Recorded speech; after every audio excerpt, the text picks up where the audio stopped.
కశ్మీర్ వివాదానికి పరిష్కారం ఏంటి? సుమారు నెల రోజుల క్రితం పాక్ జర్నలిస్టు నుంచి జైశంకర్ కు ఎదురైన ప్రశ్న ఇది. దీనికి ఆయన ఇచ్చిన సమాధానం పాక్ ఆక్రమిత కాశ్మీర్ విలీనం. అవును, పీఓకే విలీనంతోనే వివాదం ముగుస్తుందని జైశంకర్ చెప్పారు. పహల్గామ్ ఉగ్రదాడి తర్వాత 145 కోట్ల మంది భారతీయులు సైతం పీఓకే విలీన డిమాండ్ను ఉధృతం చేస్తున్నారు. అందుకే ఏకైక కారణం భారత్లోకి ఉగ్రవాదులు అక్కడి నుంచే చొరబడడమే. మరి సరిగ్గా ఇలాంటి సమయంలోనే పాక్ ఆక్రమిత కాశ్మీర్ ప్రధాని భారత్పై పిచ్చి ప్రేలాపనలు పేలారు.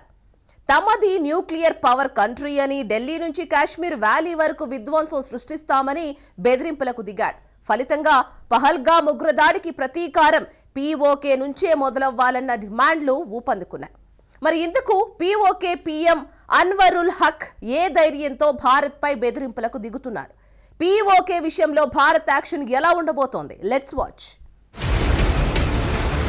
భారత్పై బెదిరింపులకు దిగిన పీఓకే పీఎం అన్వరుల్ హక్ ఢిల్లీ నుంచి కశ్మీర్ వరకు విధ్వంసం సృష్టిస్తామని వార్నింగ్.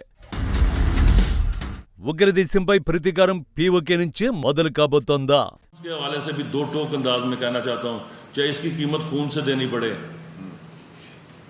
तुम बलोचिस्तान में पाकिस्तानियों के खून से होली खेलोगे, इसकी कीमत तुम्हें दिल्ली से लेकर मकबूजा कश्मीर के अंदर तक अदा करनी पड़ेगी.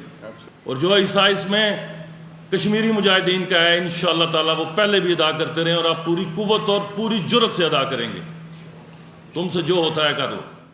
భారత్పై గొంతు చించుకుంటున్న ఇతడి పేరు అన్వరుల్ హక్, పాక్ ఆక్రమిత కశ్మీర్ పీఎం. పేరుకే పీఓకే ప్రధాని పవర్స్ అన్ని పాక్ ఆర్మీ చేతిలోనే ఉంటాయి. ఇప్పుడు కూడా పాక్ ఆర్మీ చీఫ్ ఆదేశానుసారమే ఈ చెత్తవాగుడు వాగి ఉంటాడు. ఇక ఇతడి ఆవేశపూరిత ప్రసంగం సారాంశం ఏంటి అంటే, బలూచిస్తాన్లో మీరు పాకిస్తానీల రక్తంతో హోలీ ఆడుతున్నారు, మేము దానికి ప్రతీకారంగా ఢిల్లీ నుంచి కశ్మీర్ వరకు విధ్వంసం సృష్టిస్తాం, కశ్మీర్లో మరిన్ని దాడులు చేస్తామని రెచ్చిపోయి రెచ్చగొట్టే వ్యాఖ్యలు చేశాడు. అక్కడితో ఆగలేదు. పాకిస్తాన్లోకి వచ్చే ధైర్యం ఇండియాకు లేదని, పాకిస్తాన్ న్యూక్లియర్ పవర్ కంట్రీ అని గుర్తుంచుకోవాలి అంటూ భారత్నే హెచ్చరించాడు. కానీ పాక్ దగ్గర న్యూక్లియర్ వెపన్స్ ఉంటే మరి భారత్ దగ్గర ఉన్నవేంటి? वरना आए दिन हमारे पास न्यूक्लियर बटन है, न्यूक्लियर बटन है, यही कहते थे. हमारे अखबार वाले भी लिखते थे पाकिस्तान के पास भी न्यूक्लियर है. तो हमारे पास क्या है भाई? ये दिवाली के लिए रखा है क्या? పాకిస్తాన్ దగ్గర అణుబాంబులుంటే మరి మన దగ్గరున్నవేంటి? దివాళీ టపాసులా? చాలా కాలం క్రితం పాకిస్తాన్కు ప్రధాని ఇచ్చిన కౌంటర్ ఇది. ఈ చిన్న లాజిక్ ను పాక్ ఆక్రమిత కశ్మీర్ ప్రధాని ఎలా మిస్ అయ్యాడో మరి. నిజానికి తన స్థాయికి మించి భారత్తో కయ్యానికి కాలుదోవడం వెనుక కూడా కేవలం అణ్వాయుధాలు ఉన్నాయన్న ధైర్యంతోనే. కానీ వాటిని బయటకు తీస్తే ఏం జరుగుతుందో పాకిస్తాన్కు కూడా తెలుసు. సరే, ఆ వాదన పక్కన పెట్టి పీఓకే ప్రధాని విద్వేష వ్యాఖ్యల విషయానికొస్తే, అన్వరుల్ హక్ ఊరికే భారత్పై విరుచుకుపడ్డం లేదు. దీని వెనుక పాకిస్తాన్ ఆర్మీ ఒత్తిడితో పాటు భారత్ ఎక్కడ దాడి చేస్తుందో అన్న ఆందోళన కూడా ఉంది. ఈ కథంతా మొదలైంది నెల రోజుల క్రితమే. Look, on Kashmir, actually we have done, I think, a good job solving most of it. I think removing Article 370 was one step, number one. Then restoring growth and economic activity and social justice in Kashmir was step number 2. Holding elections, which were done with a very high turnout, was step number 3. I think the part we are waiting for is the return of the stolen part of Kashmir, which is on the under illegal Pakistani occupation. When that's done, I assure you, Kashmir solved. నెల రోజుల క్రితం విదేశాంగ మంత్రి జైశంకర్ బ్రిటన్లో పర్యటించారు. అప్పుడు Pakistan journalist Kashmir వివాదానికి full stop ఎప్పుడు పడుతుందని అడిగాడు. ఆ ప్రశ్నకు జైశంకర్ ఇచ్చిన సమాధానమే ఇది. కశ్మీర్ సమస్య పరిష్కారం కావడానికి పాక్ ఆక్రమిత కశ్మీర్ భూభాగాలు తిరిగి తీసుకోవడమే మార్గమని క్లియర్ కట్ ఆన్సర్ ఇచ్చారు. కశ్మీర్ సమస్యను తమ ప్రభుత్వం చాలా వరకు పరిష్కరించిందని అన్నారు. పాక్ ఆక్రమిత కశ్మీర్ను కూడా తిరిగి తీసుకుంటామని చెప్పారు. ఇదే మాట ఈ ఏడాది ప్రారంభంలో రక్షణ మంత్రి రాజ్నాథ్ సింగ్ కూడా అన్నారు. इसकी शुरुआत हमने जम्मू और कश्मीर से धारा 377 समाप्त करके की है. आज यहां हालात काफी हद तक बदले हैं. इस सच्चाई को सभी को स्वीकार करना पड़ेगा. जम्मू कश्मीर बिना पीओके के अधूरा है. भारत के माथे का मुकुट मणि है. वैसे भी पीओके पाकिस्तान के लिए एक फॉरेन टेरिटरी से अधिक कुछ नहीं है. पीओके में रह रही अवाम को एक डिग्निफाइड लाइफ से महरूम रखा जा रहा है. उन्हें मजहब के नाम पर हिंदुस्तान के खिलाफ बरगलाने और उकसाने की कोशिश पाकिस्तान के हुक्मरानों द्वारा यह बराबर की जा रही है.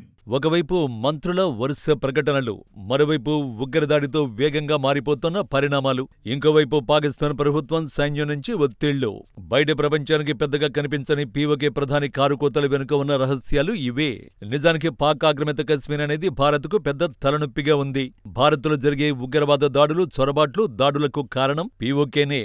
ఈ ప్రాంతం భారత్లో విలీనమైతే చొరబాట్లు చాలా వరకు తగ్గిపోతాయని, అందుకే పీఓకేను విలీనం చేయడమే సమస్యకు పరిష్కారమని మోడీ సర్కారు భావిస్తోంది. ఇలా అనుకోవడానికి కొన్ని కారణాలున్నాయి. బీజేపీ ప్రభుత్వం జమ్మూ కశ్మీర్లో ఆర్టికల్ 370ని రద్దు చేయడంలో విజయవంతమైంది. ప్రశాంతంగా అక్కడ ఎన్నికలు కూడా నిర్వహించింది. ఈ క్రమంలోనే పాక్ ఆక్రమిత కశ్మీర్ను కూడా భారత్లో కలిపేస్తే ఈ సమస్య పూర్తిగా అంతమవుతుందని కేంద్ర సర్కారు భావిస్తోంది. పెహల్గాం ఉగ్రదాడి మినహా 2019లో జమ్మూ కశ్మీర్లో ఆర్టికల్ 370 రద్దుతో మునుపటి కంటే అక్కడ ఉగ్రవాద యాక్టివిటీ తగ్గిందని ప్రభుత్వం చెబుతోంది. అంతకుముందు పాక్ ఆక్రమిత కశ్మీర్లో ఉగ్రవాద సంస్థలు ఆ ప్రాంతంలో యువతను రెచ్చగొడుతూ ఉగ్రవాదంలోకి లాగుతుండేవారు. జమ్మూ కశ్మీర్ స్వయం ప్రతిపత్తి రద్దు చేశాక అక్కడ ఉగ్రవాద చర్యలు తగ్గాయి. దేశ విభజన అనంతరం 1947లో పాకిస్తాన్ ఆక్రమించుకున్న కశ్మీర్లోని కొంత భూభాగమే పీఓకే. సంవిధానపరంగా జమ్మూ కశ్మీర్ రాష్ట్రం మొత్తం భారత్లో భాగమే. పీఓకేను తిరిగి స్వాధీనం చేసుకోవడమే లక్ష్యమని భారత పార్లమెంటు 1994లో ఏకగ్రీవంగా తీర్మానించింది కూడా. అయితే విలీనమంతా ఆషామాషీ కాదు. పీఓకేను భారత్లో విలీనం చేయడానికి భారత్ ముందు 3 ఆప్షన్లున్నాయి. వాటిలో మొదటిది రాజకీయ, దౌత్యపరంగా అంతర్జాతీయంగా పాకిస్తాన్పై ఒత్తిడి తెచ్చి దానిని భారత్కు తిరిగి అప్పగించే మార్గం. కానీ ఇది చాలా కష్టం. ఇక రెండో ఆప్షన్ ప్రజా ఉద్యమాల ద్వారా విలీనం చేసుకోవడం. పాక్ ఆక్రమిత కశ్మీర్లో నివసించే ప్రజలు పాక్ పాలనపై అసంతృప్తిగా ఉన్నారు. చాలా కాలంగా స్వేచ్ఛ కోసం పోరాడుతున్నారు. పాక్ ఆక్రమిత కశ్మీర్, గిల్గిట్ బాల్టిస్తాన్ ప్రాంతాల్లో ప్రజలు తాము భారత్లో కలుస్తామని ఆందోళన, నిరసన కార్యక్రమాలు సైతం చేపడుతున్నారు. గిల్గిట్ బాల్టిస్తాన్ ప్రజలు తమకు భారత్, కార్గిల్ ద్వారాలు తెరవాలంటూ ప్రాధేయపడుతున్నారు. ఇదే విషయాన్ని కేంద్ర మంత్రి రాజ్నాథ్ పలుమార్లు ప్రస్తావించారు. వారి విన్నపం మేరకే పాక్ ఆక్రమిత కశ్మీర్ త్వరలోనే భారత్లో కలుస్తుందని అన్నారు. పీఓకేను స్వాధీనం చేసుకునేందుకు అంతర్జాతీయంగా కొన్ని అగ్రదేశాల మద్దతును భారత్ కూడగట్టుకుంది. ఇక చివరి ఆప్షన్ సైనిక చర్య. పాక్ ఆక్రమిత కశ్మీర్ ప్రధానిని ప్రస్తుతం భయపెడుతున్నది కూడా ఇదే. పాక్ ఆక్రమిత కశ్మీర్ విలీనం విషయంలో ఐక్యరాజ్య సమితిని సైతం ఇన్వాల్వ్ అవ్వొద్దని జయశంకర్ సంకేతాలు పంపారు. అగ్రదేశాల మద్దతు కూడా కూడగట్టారు. సరిగ్గా ఇలాంటి సమయంలోనే పెహల్గాం ఉగ్రదాడి జరిగింది. ఇది పూర్తిగా సరిహద్దు ఉగ్రవాదమే. దీనికి ఫుల్ స్టాప్ పెట్టాలంటే పీఓకేను విలీనం చేయడం ఒక్కటే ఆప్షన్. ఆ దిశగానే ప్రయత్నాలు జరుగుతున్నట్టు మోడీ సర్కార్ యాక్షన్ చూస్తే తెలుస్తుంది.